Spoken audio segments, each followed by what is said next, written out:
What's up, Vikings fans? Welcome back to another edition of Vikings Spin. I'm your host, Jason, and we're going to talk today about a topic I wanted to touch on before the draft, and it has to do with the Vikings roster makeup right now and looking at immediate team needs in 2019, but also looking at future needs in 2020. And today I'm making a case for the Vikings to draft two offensive linemen within the first 3 rounds of the draft. And the positions that I would be targeting if I was the Vikings are a starting left guard, that's your immediate 2019 need, and an offensive tackle that can start in 2020.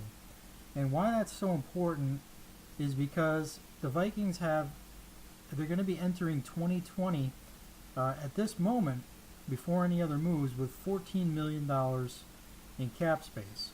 Now, they have Adam Thielen, who they're probably going to be forced into making an extension with right now to create 2019 cap space to get him on a long-term deal. Because right now the Vikings can't sign their draft picks. They don't have enough cap room. But they can make cap room if they get an extension done with Thielen, which would lower his 2019 cap hit, but probably significantly raise his 2020 cap hit. So let's say that they do that, and he lowers his cap hit by $2 or $3 million this year, allows them to sign their rookie class, but his 2020 cap hit jumps up by $6 million. Now you just ate into the $14 million. You've got $8 million. You have Anthony Harris, an unrestricted free agent, Mackenzie Alexander, an unrestricted free agent, Trey Waynes, an unrestricted free agent. At minimum, you're going to want one of your cornerbacks back, and probably your safety that you tendered this year. You got Stephen Weatherly that it will be an unrestricted free agent, and with Everson Griffin on the other side of 30, that probably becomes a priority re-signing.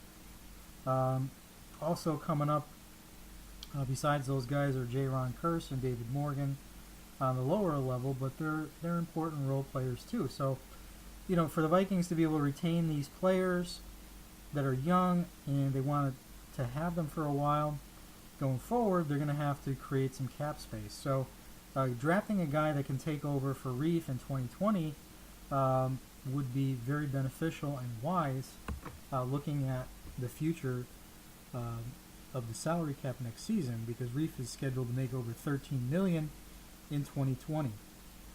Now there's several ways that you can address this. You could look at,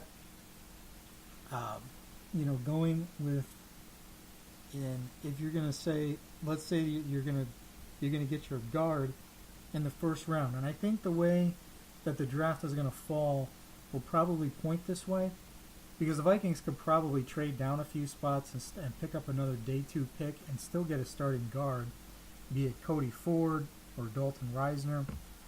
I think would be there for the taking, even if they move down to say 22, 23, or even 28. And you pick up another day 3 pick, which is going to be highly beneficial to them. Now, if you come back at that point and you want to get an offensive tackle that is going to be your swing tackle right now for 2019, but that is more than capable of starting in 2020, there's several guys that fit that bill. If Greg Little falls to the second round, he could be one of them.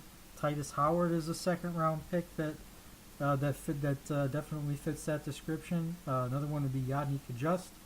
Give him a year to really get fully healthy, so that he could take over as one of your starting tackles in 2020. Certainly wouldn't be a bad idea. Max Sharpring is a guy in the 3rd round that they've looked at that could be a potential right tackle in 2020. Dennis Daly is another one that you could look at with a 3rd round grade. So, there's definitely some options to do that. If they don't go offensive line in the first, let's say, it turns out that they're really in love with Noah Fant. They have had him in for a top 30 visit, and I think there's a chance he could fall there. You could go back and you could grab one of those guys.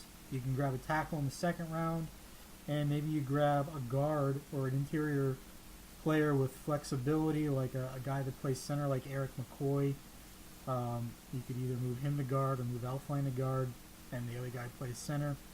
Or you could take a guy like Nate Davis. They've shown a lot of interest in him.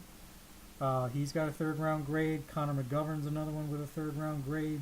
Drew Samaya. I think these guys are plug-and-play guards.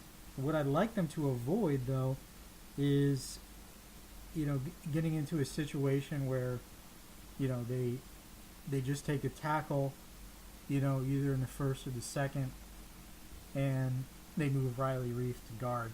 I think that's a really bad idea.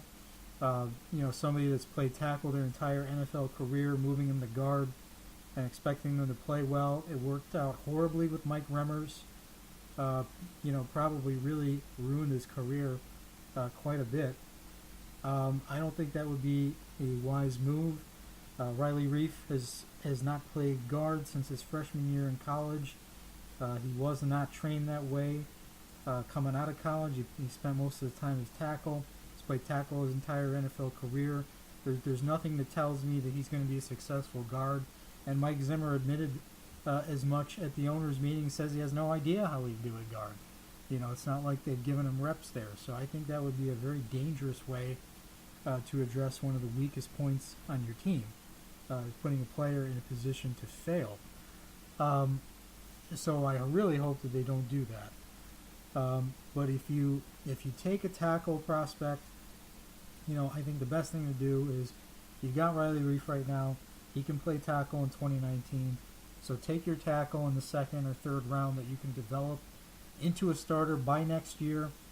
That's good enough to be a swing tackle now. You could probably bump Rashad Hill off the roster and save $2 million by getting a guy like that. That's probably better than Hill already. And just get a stud guard in, either the first or second round. Whether that's Cody Ford, Dalton Reisner, or if you're looking more in the second, maybe that's Chris Lindstrom. Although you may have to trade up in the second to get him, but do what you got to do to make sure that you get at least one stud that's going to start this year, and get a player that's going to be able to start in 2020 at tackle. Let me know what you guys think in the comments. Please encourage others to subscribe to our YouTube channel, and don't forget to check out Vikings Spin on Twitter and Facebook. I thank you guys once again for tuning in to another edition of Vikings Spin, and we'll see you next time. Take care.